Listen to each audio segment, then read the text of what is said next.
Guys, I keep talking about the wild horses, and we just found one. Where's he at? Look at that. She's beautiful. Yeah, that is a beautiful horse. I think it's a she. I don't see. Oh, here comes Keep a going. truck. All right, keep going. Truck's coming. Hey, Pastor, you go to Reno to gamble? No. We come to find the wild horses. Oh my God, look at that. That is a beautiful horse. I've never really seen that many horses that color. Let's go find more. 5, 4, 3, 2, 1. Good morning. Good morning. You're looking very pink, my lady. I am very pink. Pink, pink, pink. Did you notice that picture in the frame? It's a lion. I know. I had seen it yesterday. I saw it in the morning's devotional. The lion of the tribe of Judah. Yeah, I saw it. I was like, oh, that's pretty cool. Guys, it is Tuesday night for us, Wednesday morning for you guys. You guys know what that means, right? Bible study tonight at House of Rest Church, Modesto. We will be there. The doors are open if you're local. And if you're not, we're going to be streaming online. Yeah. We finished Identity. Yeah. And because we do take a break on Christmas week, I don't want to get into a study that's going to overlap to the new year. So I'm not sure what. On my drive home, I'm going to figure out what I want to study for the next weeks. That way it finishes when we take like a holiday break. A Q&A. I don't know. I haven't done a Q&A in a while. Yeah. But I mean, I still got to do something that's going to, I don't want to overlap and then not, because I think we cancel Christmas and then New Year's. Yeah, but it would be good to do 2 Q&As, regarding all of these identity would be nice. Mm-hmm. Isn't it 3 more? No, it's actually 2, right? Isn't it? I don't know. I thought it was 3. I haven't looked at the calendar, to be honest with you. Yeah, well, we'll figure it out. But either way, guys, it's going to be Bible study. We have a meeting Wednesday morning, which is Wednesday for you guys, with the group of pastors in the Reno area, along with Pastor Rick, who's a part of Grace International. He's going to introduce me to about 12 local pastors. And as soon as the meeting is over, we're going to make our way straight to Modesto. I need to get there a little early because, as you know, we had some issues with the sound on Sunday. And I need that sound to live stream the Bible study. So I want to get there as soon as possible so I can start to dissect and figure out what went wrong with the sound system. Worst case scenario, we still have our old mixing board to put in temporarily until we figure out what's going on. Yeah, we need to see if we have the warranty for that. Yeah, I'll check that tonight, actually. Yeah. I was going to do that. If it's the mixing board, which I have a feeling it is. Yeah. So, but yeah, man. I was looking at our calendar. It's so funny. Look at our calendar. Everything on our calendar, all kinds of stuff. Every time I look at it and I see all kinds of writing and I'm like, this is what our calendar always looks like. And that's not even half of it. It's so much more to our calendar. That we don't put in it? That we don't put in it. Our days are completely full of all kinds of stuff. Yeah. But that's our life. Yep. Yeah. That's life. For those of you that followed the link to pre-order the book through the website, one brother, Brother Robert, let me know that the button wasn't working. And it's been up for like 24 hours. So maybe some of you had issues and didn't even let me know, but I did fix it. So if you want a signed paperback, you can go to the website, www.houseofrestchurch.com, or just go to Amazon. Anyways, other than that, anything else? I do want to remind you guys that our youth, our first youth, our youth study and young adults is this Wednesday, which is tonight. Tonight, yeah, they're starting for the first time at 7:00. So bring your youth while you come join us for Bible study. Yeah. We're really, really excited to have our first youth and young adults there at House of Rest, and also our practice for the choir for the children and for the adults is on Sunday immediately following service. Yeah. So guys, we look forward to that, and I hope that you guys can definitely join us. Another thing, there's been a few people that have asked us if spiritual journey, if there is an online or if there can be some type of one-on-one or online classes for the spiritual journey. I will address this now because I think it's important for us to address it, because we've had this asked before in the past when Sister Lydia would give the spiritual journey in the past. And I unfortunately will say that no, we will not be offering one-on-one, or we will not be doing the spiritual journey online. Unfortunately, it is not a class that can be done through online. And I'll let David give his 2 cents on this as well, because I remember that when Pastor Lydia had tried, when she was doing this the spiritual journey, there had been a few people that had requested one-on-one, and unfortunately it's not something that somebody can stretch themselves, one facilitator that can stretch themselves to do this type of class one-on-one with someone, as well as doing something online. I'll let David express a little bit more on that. Well, for instance, there's a couple reasons why. One of them is Sister Lydia herself, who's been teaching it for a couple decades, says that it's too much, even for her that knows this stuff for years and years and years. It's too draining to do one-on-one. And the reason I said online would be impossible, right, is because of this, is because it's such an in-depth and private class. They literally tell the women there, you cannot share this with anybody outside of this group. If you do that, you're out of this group. Yeah, it's confidential. It's very, very confidential. And which that leads me, because I do have experience in Zoom classes, right? And it would be impossible to get 7, 8, 9, 12 women on a Zoom where they're in a living room, a bedroom, whatever, and their husband, their sister, their kids are going to be walking back and forth, hearing the privacy of the other women that are sharing. Yeah, and let alone, even if it is just one person, there's still not known what privacy is given to, or vice versa, the people that are on online. Well, I'm not even talking about one-on-one, because one-on-one, first of all, is too much. Even Sister Lydia said, she goes, I can't even do that. Yeah, it's impossible. And I've been doing this for decades. Yeah. So, but a group, and to do it online, unfortunately, I know a lot of women saw the women that graduated or accomplished or finished, that succeeded the 2 years, and they're like, man, I want to be a part of this. Unfortunately, we're not at a point to facilitate that right now. Yeah. I don't think, personally, that you can get a group on Zoom where every person will be uninterrupted and in a private place. That's too hard, because people are usually on a Zoom, they're at home. And what do they do? Tell the people in the house to leave the house? It's not going to happen. There's too many interruptions. Somebody's ringing the doorbell, the dishwasher's going off, and just different things are happening. And for that reason, at this time, we will not be in any way, house arrest will not in any way be facilitating, or will not be offering a spiritual journey, or will be asking that any of our coordinators or facilitators or anybody be opening it up to online at this time. That wouldn't be fair to them. Yeah, it really wouldn't. Yeah. So I hope that those that are online, I hope that you do understand our reasoning for this decision, and I think that's all I did want to share. Okay.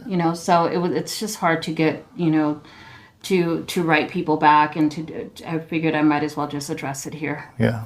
All right. Okay. So that was it. we wanted to get into the scripture here 2 Peter chapter 2, verse 22.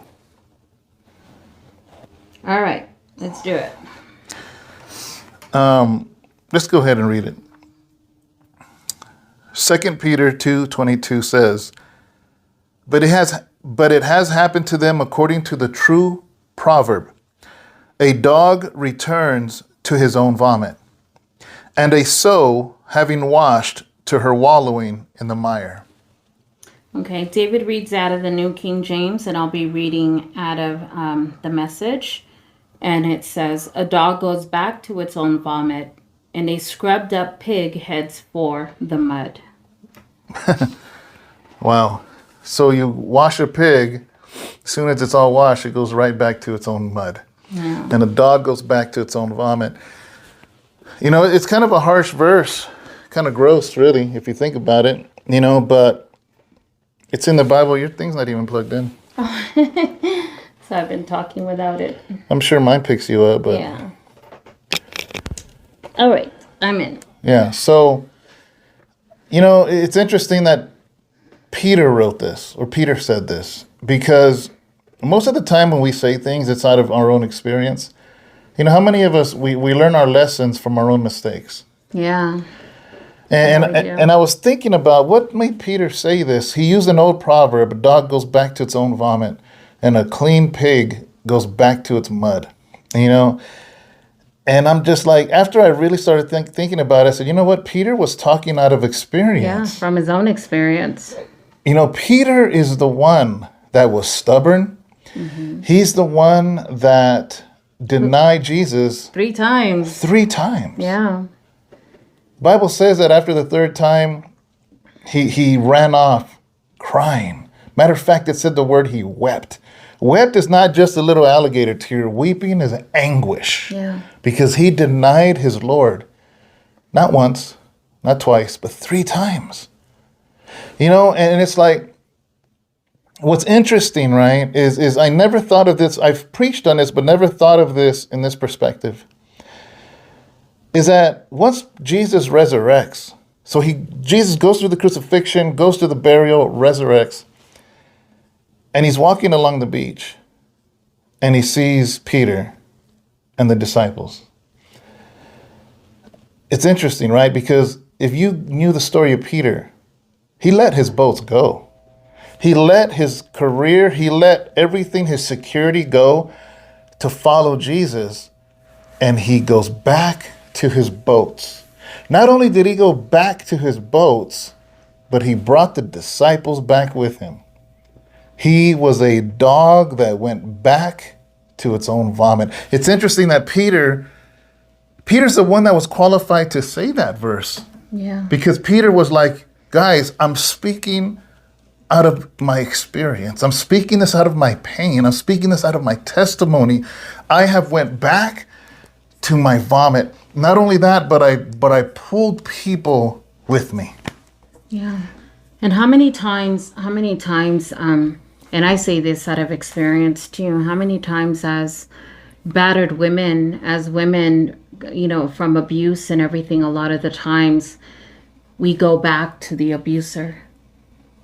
We go back to the ones who have hurt us and have caused us pain and everything, you know? And actually think it was your fault. Exactly. We go back to the same pain and the same hurt. We make up and we'll be like, oh, he'll never do it again, you know? And you know, it was my fault. You know, I did something wrong. You know, we feel like we're the ones to blame. Yeah. And it only turns out to be worse. You know, most guys in prison were there after multiple arrests. Yeah. But when they're locked up, when they are there, they're like, man, why did I do that? Why did I mess up? I'm going to straighten my life. I'm going to just change my life. I'm going to get legit work, or whatever it is that they were doing, or whatever they caught for. They're like, man, I'm not going to do that anymore. But they get out, and then they start searching their old friends, and before you know it, they go back to their own vomit. But see, the thing is that they get out and they really try, though. They do. They do, because I truly believe that they do. As a woman, I really tried though, David. I tried hard. I tried hard to stay away. I tried hard. I would look for really good jobs and I would try really, really hard. But it's like things would pile up and everything, and then I'd find myself in need. And I find myself like, oh my God, like if I felt like my kids were going hungry or whatever, and I found myself in a situation like my check was running out or something, and I'd find myself having to be back in the street again or something like that. And I'd be like, remember that one time we were watching that movie of the young girl I think it was a show called Maid. Remember the Maid? Oh, yeah. And we kept seeing On her. Netflix? Yes, and we kept seeing her, and she kept finding herself having to run back and go back and go back, because it is true. Sometimes when somebody finds themselves in a situation where they don't have a choice, and that's how I would find myself. And I'm like, it's either my kids eat tonight or they don't eat. And I felt like I didn't have a choice anymore. Yeah. I didn't. And I would go back because my kids had to eat. And I'd go and I'd put up with that, the shame and the guilt again. And I'd be like, but my kids have to eat. If it means that I'm going to have to take a hit again, there I go. Yeah. And I do it all over again. And I know many of you have heard this before. The definition of insanity is doing the same thing, expecting a different outcome. Yeah. That's insanity. And for whatever reason, when Peter did that and he denied Jesus 3 times and he went back. And here's the beautiful thing of that story, right? Jesus could have left Peter where Peter was, but Jesus sought him out. And right then and there, Peter realized he was wrong. He jumped off the boat, swam to Jesus, and Jesus brought him healing. Jesus brought restoration. So the moral of the story is there's only one that can heal this. There's only one that can fix this, and that's Christ. And I know that sounds cliche. It's like, what does that mean then? Does that mean going to church more? Does that mean you have to go to the wilderness of your own spirit, your own mind, your own heart, and cut the noise out of the world, man. And you got to seek God. Truly seek him and allow the word of God to become a true mirror of you. Because a lot of times we don't really see ourselves. We truly don't. And when people try to share with you, we don't receive it, or we don't agree with it, or we get offended, or we let it go in one ear and out the other. And I mean, for instance, I'll use myself, man. I'm not perfect. There's things about me that I think I was very rough. I don't know if it was from incarceration or from just the past, that Sharon would be like, you keep doing this, or you do this, or you do this. And after hearing it, 1,000 times, I start to say, is there something to that? Because why does she keep saying that? Maybe I do need to search within myself. Maybe I do that. And I do it so naturally that I didn't realize I'm doing it. Because a lot of times, I'll be honest with you, I don't ever intentionally do things to hurt my wife's feelings or to make her feel small or anything like that. That is never my intention. But what if something is so ingrained that I don't even realize it?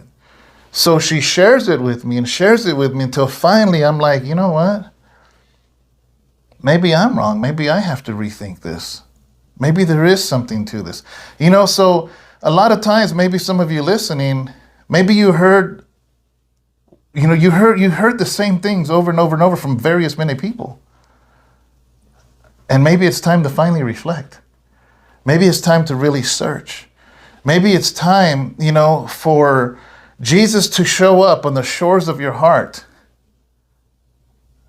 to bring healing to you. Peter was restored. Yeah. Peter went back like a dog to his own vomit, like a cleaned pig back to the pig pen. But it doesn't have to end there. That doesn't have to dictate that that's the rest of your life, that that's who you are. It doesn't have to be.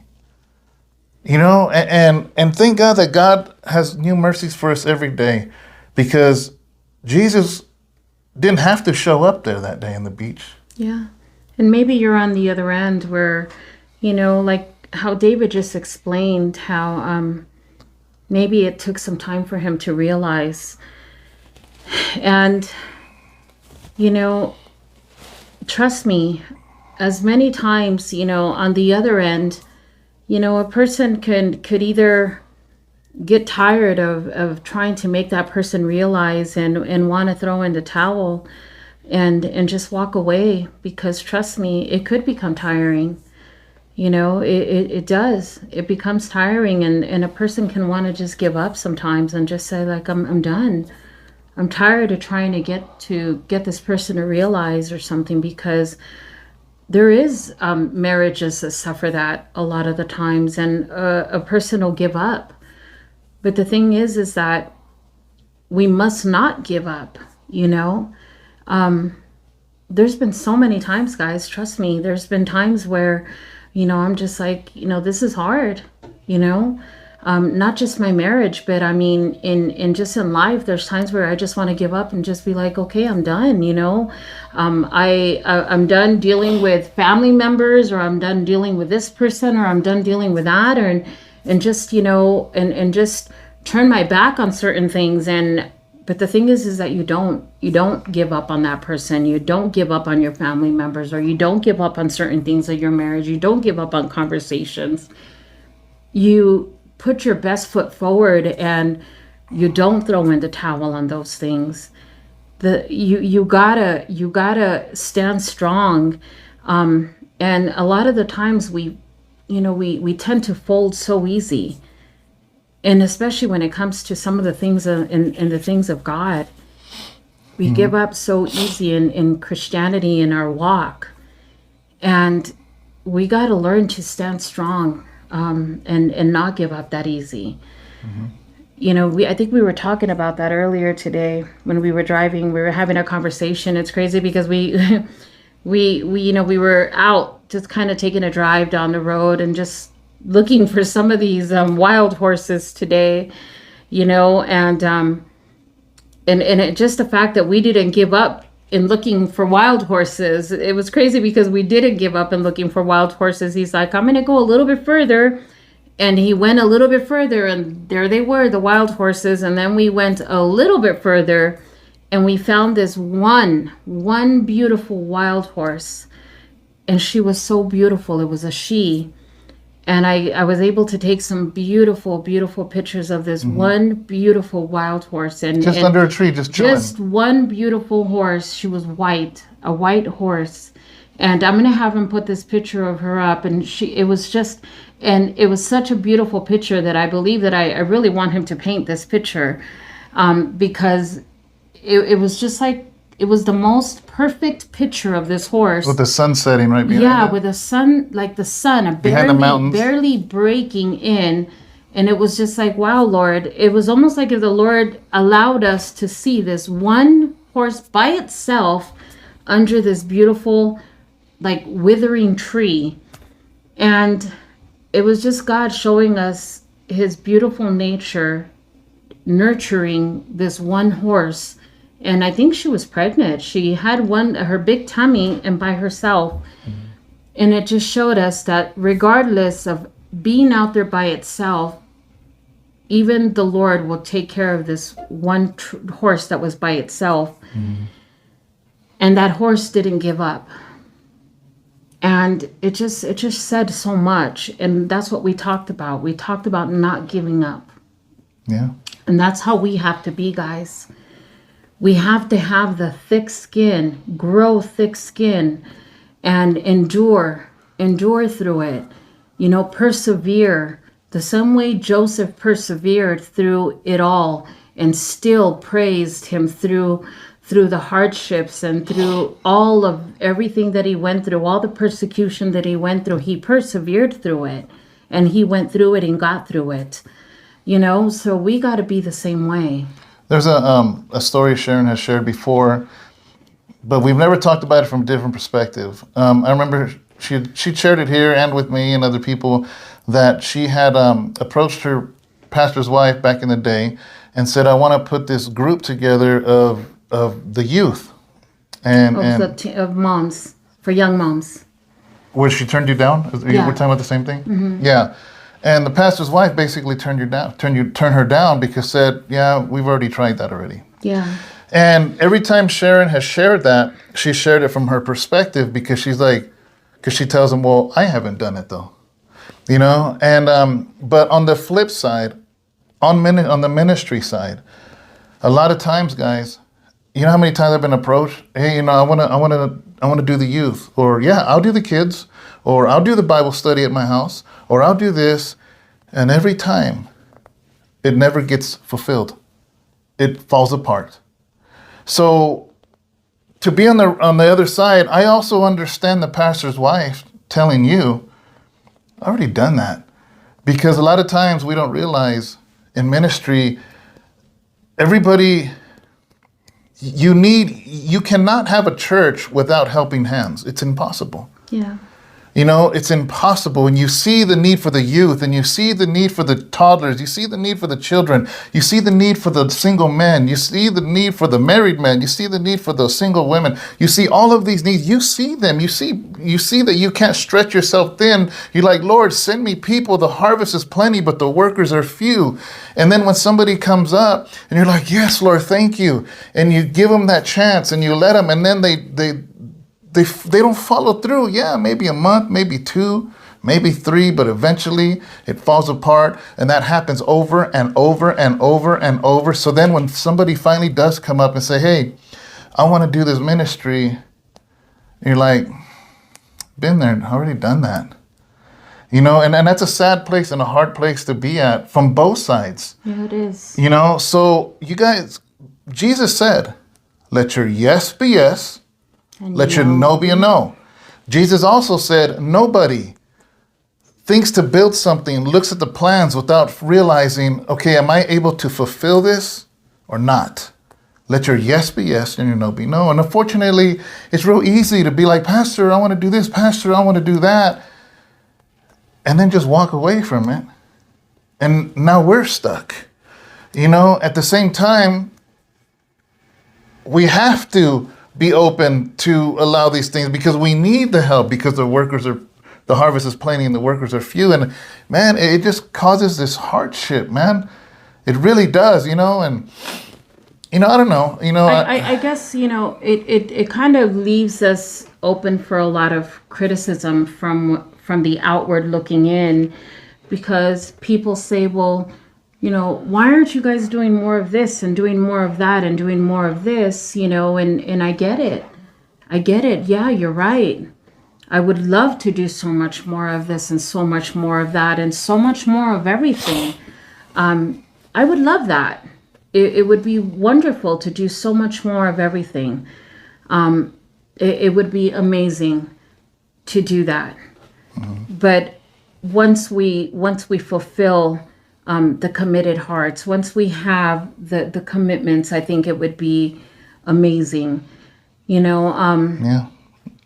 As simple as getting people committed even to a simple choir practice, you know, the simple things, the simple things, if people can commit to the simple things, then, you know, hey, you know, it's like even the simple things, let your yeses be yes and your nos be no, like David says, you know, and I think those things are important. You know, I know people think that, there's even the simple things as coming to do like the little decorating or this or that, you know, those things take a lot of work, fixing up a church or even decorating it means a lot when people help. It means a lot. Yeah, it really does. And I love when people come together and they do these things. It's important because there's a lot to do with an upkeep of a church facility. And I love when everybody comes together and we do that. So, it takes a village, guys. It takes, a whole community to come together to do these things. And I pray and I hope that, it continues to be like that, because this is what we are. We're a community. We're a village. We're a kingdom family. Yeah, I back in the day, few years ago with House of Rest, I had a very, very successful once a month men's breakfast, right? And man, sometimes we would have 12, 13, 15 different churches, people from different churches coming. We had the women too. Yeah, and it was a huge, I always had a guest speaker, but what people don't know is, the brother that would help me do the pancakes, like, it was like clockwork. I'd be getting up super early, driving, rushing to Modesto. I'd have the pancake mix. I had all this stuff in my car, trying to get it over. He wouldn't answer his phone because he forgot to turn the ringer on. It was every month. So it's like, finally, I'm pulling up there, I'm panicking, freaking out, and then he would get there and kind of saunter in, heck late, and I'm just stressed out, and nobody was helping me set up. I'm setting things up by myself, and he'd show up, and, pancakes would be late, and everything would be late, and then after, brothers would leave, and hardly anybody was like, hey, Pastor, you need me to help you clean? I just got burnt out. So it's real easy when brothers approach me and say, hey, man, how come we don't do men's breakfast again? And I guarantee if I say, well, nobody would help me, do this and that, they'll be, I'll help you. You know what's going to happen? I will commit to doing it, and they'll do it maybe 2-3 times, and that's it. That's why I'm just like, no, I'm sorry, I'm not doing it. Because I know. I already know. And unfortunately, in this day and age, commitment is a lost word. It's a lost word. It is what it is, And it's like, so we need to make sure, guys, when we commit to something that we do it. We need to make sure we don't leave and go back to our own vomit, And if that is you, you need to allow the Lord to bring healing to you. Peter was it's messed up, man, that Peter, not only did he go back, he took the other disciples with him. And unfortunately, misery loves company. Misery loves company, I've seen that happen in the past where a brother or sister fall away, and next thing you know, the ones they hung around in church, they stop coming, and because they just start pulling people away, and it's just crazy. I know we're talking about different subjects, but to me, it's kind of, it all like interlaces with each other, and, I think that's selfish. Yeah. Yeah, that's selfish too, because I really believe that's not thinking about other salvation, and it's selfish because, it's not caring about other people's salvation. Yeah. And that's actually a dangerous place to be because, their blood is on your hands. Yeah. That's accountability. And that's a dangerous place to be, because we're being held accountable for our brothers and sisters, we really are, and I think that's a big deal. Yeah. And I think part of that is like just how excited and proud we were. We were talking with Tony and Michelle Paleo of Phoenix and just them persevering and pushing through. And it's not easy, man. It's not easy. It's not easy. Even going to the church in Yerington, and it's very small, it's a very small congregation, and just to go and be an encouragement. And I remember we're sitting in across the breakfast table, and I said, man, I know what it's like. I know what it's like to have 12 people show up for service. I know what it's like to have, 15 people show up for service, and you preach your heart out. You preach as if there's 1,000 people because those people matter, and it's just,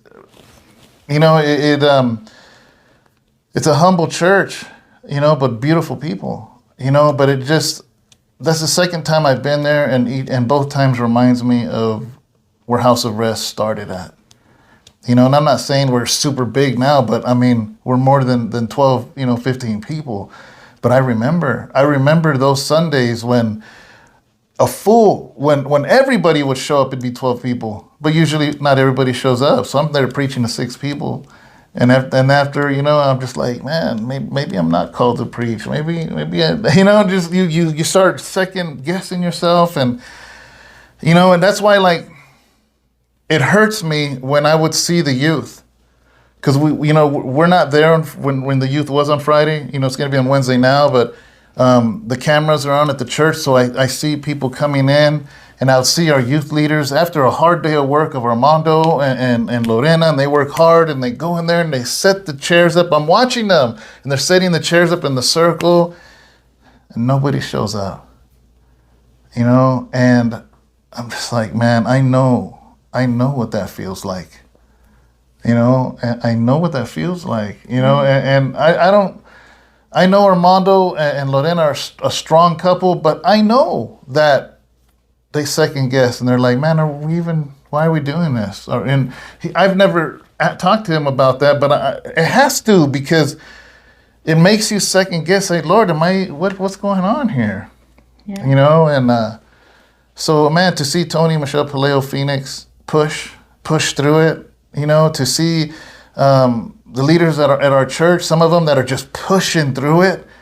There's times, Sister Lydia, I'm pretty sure she second-guessed herself, because this women's group, the 5 women that accomplished, it started out with it was women. A big group. And a matter of fact, I think I remember some conversations where she's like, I don't know, remember? Yeah, because it was a lot of women. And just dwindling and dwindling and dwindling. And I know what that's like. And you just got to push through it. You got to, that's why you got to, if you are not called, you're not going to make it. Yeah. You have to be convinced. If Noah was not convinced, you think he would have finished that ark? He had to know that he knows. Because you know what? He built that ark, big old thing, and they laughed at him. They mocked him. Yeah. And that's the thing about ministry, is that if you don't know that, man, because here's the thing, when God tells you he's going to do something, you better stand on his word and not on what you see outside, and not how you feel or this and that. If I preached on Sundays only when I felt good, you think I'd be preaching every Sunday? No, it wouldn't happen. Why? Because I'm in the flesh. I'm in the body. I'm in a body that gets tired. It gets sick. It gets exhausted. Same thing with you. There's times my wife has woken up and racked in pain, but you would never know when she goes up to worship. Why? Because it's a commitment she made unto the Lord. And we kind of joke sometimes. We kind of joke, and we're like, man, if one of these days I'm going to, God forbid that something happens to me, they're going to have to roll me on a gurney, and I'll just preach on a gurney. Remember that old meme I had? Mm-hmm. Yeah. Guys, I've had surgeries pastoring this church. Man, I remember when they cut my stomach open, I had to wear soft clothes because pants would hurt me because how they cut me down the stomach. I couldn't wear slacks. I couldn't wear a belt. I couldn't wear jeans. I preached in sweats for a whole year. I would wear black ones so you couldn't tell on camera. And I'd be preaching in sweats because there was so much pain, of putting a belt on and a buckle, or even jeans especially, and just, you push through it, man. Why? Because I made a commitment unto the Lord. Yeah. And let your yes be yes and let your no be no. And you just got to man up. You just got to man up and do it. And just do what it is that the Lord told you to do and persevere through it. So many times, I know I'm not letting you talk, so many times I have shown up to church with a sore throat and I can't even speak. And I'm like, I'm going to end up vomiting in front of everybody. And you know what happens? Because faith arises, I start preaching, boom, don't even cough. But it could have been easy to be like, you know what? I can't preach. I'm just going to stay home. I can't talk. If I talk, I'm going to, boom, I go up there, boom, and I start preaching. But you know what? How can faith arise if you don't push through? So it's funny because when we were sitting down with the pastors from Yarrington, the wife is such a... Are they like assistant pastors? Because Rick's the pastor. Well, yeah, Rick's the pastor, but I would say that they're leaders. They're leaders there. Elders maybe, huh? Yeah, they're elders there. But his wife is such a sweet woman, and everything. And like I told her, and I said, I was obedient to the Lord when I moved out here, because really... At first, I struggled with it, guys. I struggled with moving out here, and if it wasn't for the dream that I had about me moving out here, I wouldn't have done it, guys. it wasn't all about like, oh my God, I'm in love, I'm going to go out there, and just that was it. I was obedient when I got that U-Haul and I came out here because it was a scary situation for me. It really, really was. But I knew that the Lord wanted me out here. I went through trials. I really did. I went through a lot being out here, coming out here. It was new for me stepping into a church that was already pretty much established. There was people already, here, women, that did not accept me at the beginning, coming into a new church. And it was hard. I feel like they did not want me here when I first moved here. Trust me, I felt it. I crawled under a rock. It took me a few years for me to even feel any type of acceptance or any of that. And I went through it, guys. I cried alone for several years, and it was a very lonely road for me. And, and I tried to tell my husband how I felt, but I think he thought it was maybe me, and he's like, no, it's just you. You're just feeling it. But I think that he didn't really see it. He didn't understand it at that time. I couldn't come to my family and say like, hey, this is how I'm feeling, because of course my family was going to be like, well, that's what you get. You wanted to move out there, and I couldn't go to his family or his mom, because that's his family. And of course I couldn't go to anybody. I didn't have anybody within the church to go to. So this is something that I dealt with by myself, and I would just seek the Lord on it and just, but it was a lonely place for me, very, very lonely. And it just an isolation and a lot of rejection that I felt. And it was hard. It was a really hard place for me to be. But I'll tell you one thing, the one thing I didn't do, I didn't run. I didn't stop going to church. I went in there every day and I fought my way through. Right? Mm-hmm. I didn't stop, guys. Because she understands that her commitment wasn't to anybody but God. Exactly. And everything we do in word and deed, you do it in the name of Jesus. You do it unto the Lord. And that's why Jesus says, let your yes be yes and your no be no. And that's what we were talking about today, because I told him, babe, I said, I could have given up a long time ago. If my commitment was to you, I probably would have given up a long time ago, because for man, my commitment isn't to man. My commitment is unto the Lord. And I would have given up a long, long time ago, because I was broken inside a long time ago. I had been broken. And I'll be honest with you guys that when we started doing these devotionals, when I have told some of you guys that through these devotionals, it has truly strengthened and it has truly, saved and done something for our marriage. It really truly has, and I praise God for that, because it has really brought us so much closer. It has done so much for us, just as well as it has for you guys. It has for us too, because it was for a while that I began to feel so alone, and I began to feel like, Lord, I need more for our marriage. I need us to become the way we were. I need more, Lord, because I feel like, ministry has really taken a toll on our marriage, and it had. But I was just so thankful when we started doing. I'm thankful that I popped my head into that devotional that one day, and you guys started to say, where's Sharon? I'm thankful for that, guys, because that day was the day that I just felt that somebody cared enough to know where I was, and you guys wanted to say hello and everything. And then I just started to want to be here more, and we started to study, and we started to do more. And here we are, guys, 600 videos later, and you guys are stuck with me as well as I'm stuck with you guys. And you know what? I'm so blessed because I have an expanded family, and I just feel like, you know, I'm just tremendously blessed because I feel like we're on this journey together. We're on our journey to the kingdom together, and I wouldn't ask for anything more. Amen. Yeah. It's good. So, guys, a lot to think about. Yeah. I just realized I only got 5 more minutes before my memory's full. Well, So I think that's enough was said, you know, and you get something out of this, and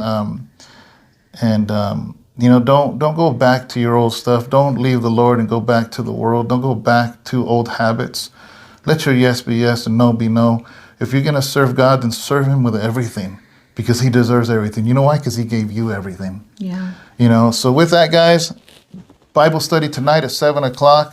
Please join us. Maybe it will be a Q&A. So start writing questions that you want me to answer. Biblical questions, and we'll see you tonight. All right, guys. We love you guys. Bye. Bye.